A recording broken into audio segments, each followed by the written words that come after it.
కాలంలో తెలంగాణ రాష్ట్ర డీజీపీ ఎదుట లొంగిపోయిన మావోయిస్టు పార్టీ కేంద్ర కమిటీ సభ్యులు దేవ్జీ అలియాస్ తిప్పిరి తిరుపతి, మల్లా రాజిరెడ్డి అలియాస్ సంగ్రామ్, నూనె నరసింహారెడ్డి, దామోదర్ అలియాస్ జగన్లపై సంచలన వ్యాఖ్యలు చేసిన మాజీ మావోయిస్టు నేత సుదర్శన్ అలియాస్ శ్రీరాముల శ్రీనివాస్ లొంగిపోయిన అనంతరం ముఖ్యమంత్రితో ఫోటోలు దిగడం, రాహుల్ గాంధీని కలవడం విప్లవ ప్రజానికాన్ని గందరగోళపరచడమే.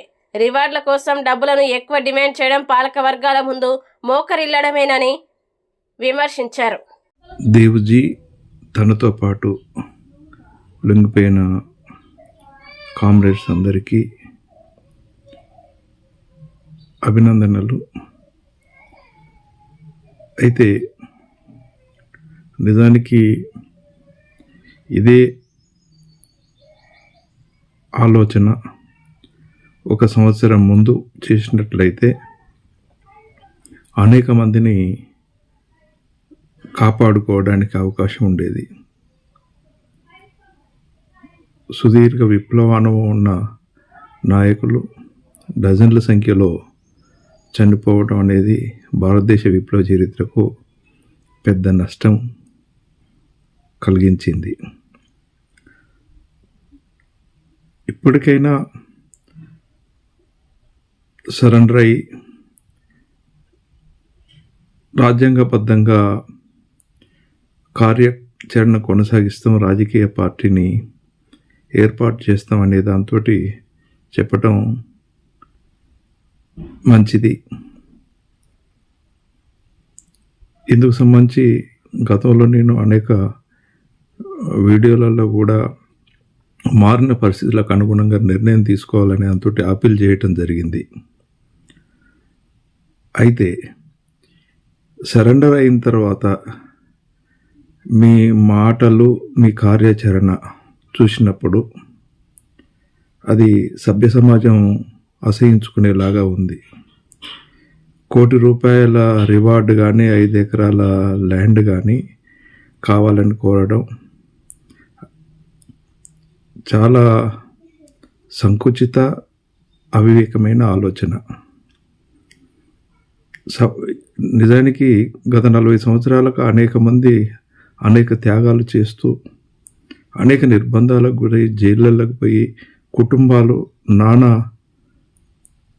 యాతనలు పడుతూ నష్టపోయి ఎలాంటి దరిదాపులు లేకుంటున్న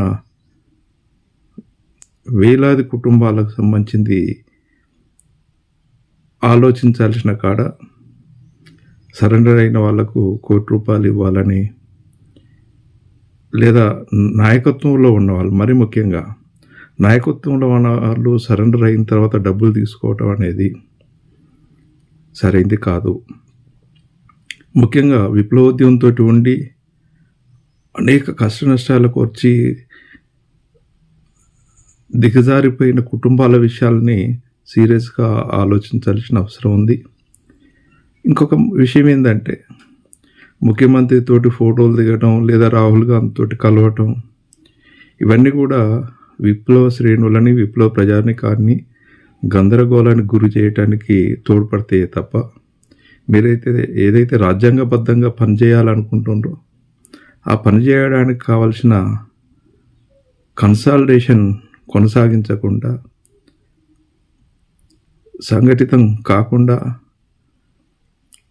ముఖ్యమంత్రితోటి కలవటం కానీ, లేదనుకుంటే రాహుల్ గాంధీతోటి కలవటం కానీ సరైనది కాదు.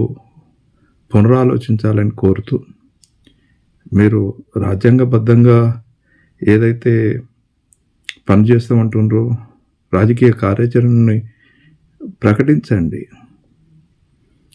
రాజకీయ కార్యాచరణ ప్రకటించే క్రమంలో కన్సాలిడేషన్ కండి. ఆ తర్వాత పరిస్థితులను బట్టి ఏం చేయాలి అనే దాంతో ఆలోచించుకుంటే మంచిదని దాంతో తెలియజేసుకుంటూ